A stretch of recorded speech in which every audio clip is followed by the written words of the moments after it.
Bharat versus New Zealand दूसरा टी20 आज। Series जीतने के इरादे से उतरेगी Rohit and company. Kiwi team के लिए करो या मरो की जंग।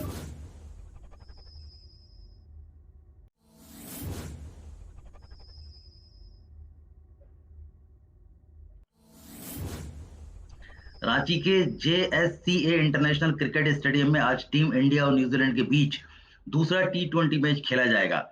भारतीय टीम दूसरे टी20 मैच में जीत के साथ 3 मैचों की सीरीज अपने नाम करने के इरादे से मैदान पर उतरेगी। वहीं न्यूजीलैंड के लिए आज का मुकाबला करो या मरो से बिल्कुल भी कम नहीं होगा।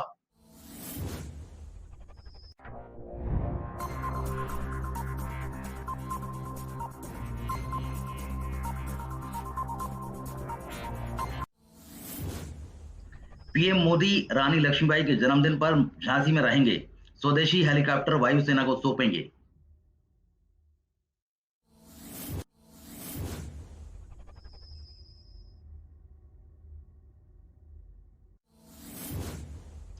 प्रधानमंत्री नरेंद्र मोदी आज उत्तर प्रदेश के महोबा और झांसी जिलों का दौरा करेंगे।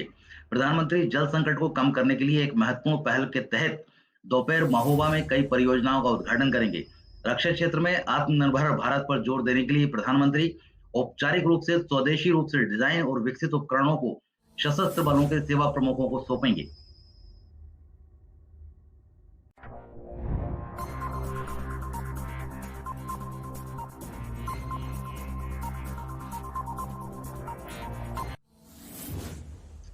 करतारपुर कॉरिडोर पर सियासत। पाकिस्तान ने कॉरिडोर खुलवाने का क्रेडिट सिद्धू को दिया। सीएम चन्नी उन्हें साथ लेकर नहीं गए, पार्टी में नाराजगी।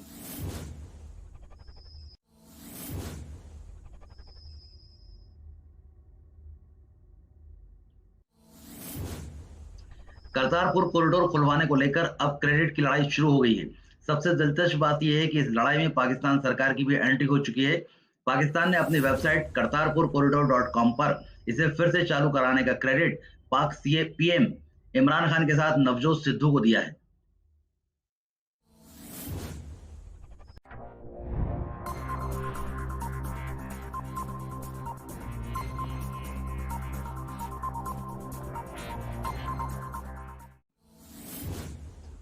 दिल्ली में बना यूपी जीतने का प्लान।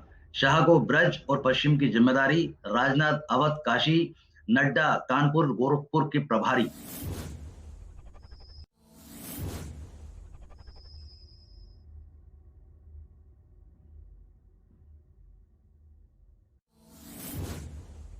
यूपी विधानसभा चुनाव को लेकर आज दिल्ली में 11 अशोका रोड पर भाजपा की बड़ी बैठक हुई। बूथ अध्यक्षों की बैठक में भाजपा के दिग्गज चेहरों को क्षेत्रवार प्रभारी बनाने का फैसला हुआ। गृह मंत्री अमित शाह को ब्रज क्षेत्र और पश्चिम का प्रभारी बनाया गया। रक्षा मंत्री राजनाथ सिंह को अवध और काशी क्षेत्र की जिम्मेदारी दी गई। भाजपा के राष्ट्रीय अध्यक्ष जेपी नड्डा को गोरखपुर और कानपुर क्षेत्र का प्रभारी बनाया गया है।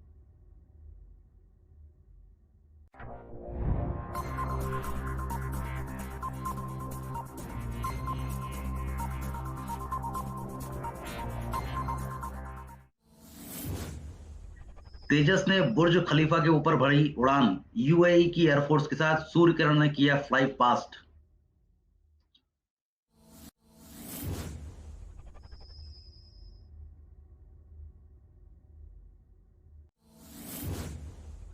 पिछले 5 दिनों में दुबई में जारी एयर शो गुरुवार को खत्म हो गया। एयर शो के आखिरी दिन भारतीय सेना के तेजस और सूर्य किरण एयरक्राफ्ट की धूम रही।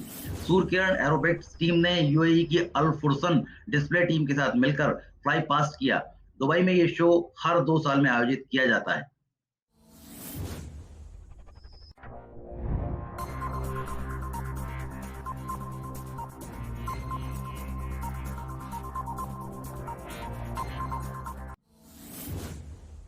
भारत को मिलना शुरू हुआ रूसी S-400 एयर डिफेंस सिस्टम। क्यों भारत के लिए है ये इतना खास?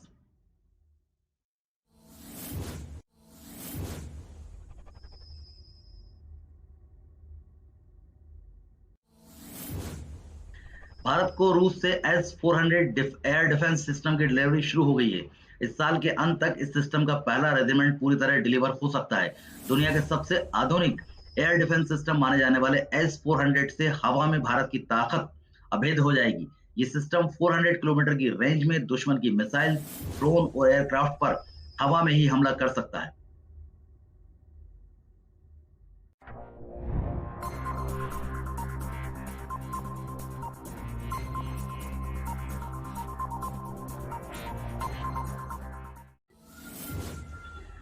पीएम मोदी की चेतावनी, बोले भगोड़े आर्थिक अपराधियों के लिए मैसेज बहुत ही स्पष्ट है, देश लौट आओ।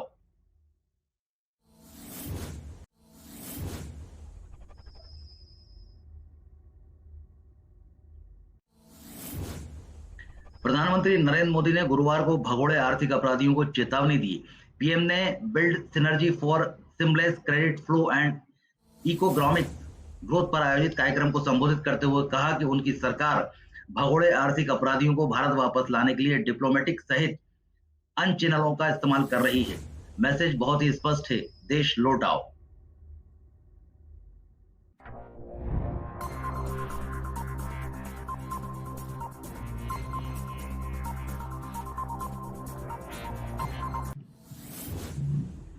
लोन देने वाली एप्स पर कसेगा शिकंजा, डिजिटल लोन कंपनियों को भारत में स्टोर करना होगा डेटा। आरबीआई वर्किंग ग्रुप ने की कानून बनाने की सिफारिश।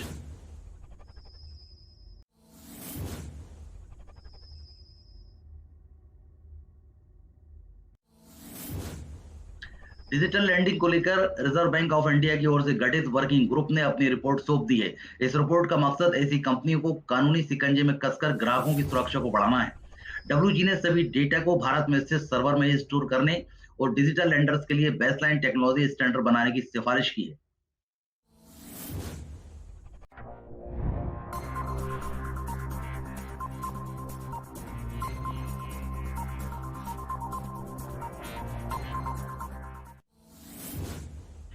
कश्मीरी नाबालिगों को फुसला रहा पाकिस्तान।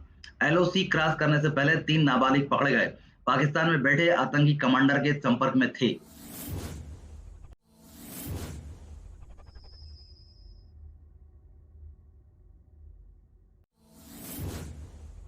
कश्मीर के कुपवाड़ा में पुलिस ने एलओसी क्रॉस करने की कोशिश कर रहे 3 नाबालिगों को पकड़ा है। पुलिस के मुताबिक ये तीनों पाकिस्तान अधिकृत कश्मीर में बैठे आतंकी कमांडर के संपर्क में थे। एसएसपी युगल मनहास ने बताया कि एक खास सूचना के बाद पुलिस ने तीनों को कुपवाड़ा में के एक ठिकाने में पकड़ लिया।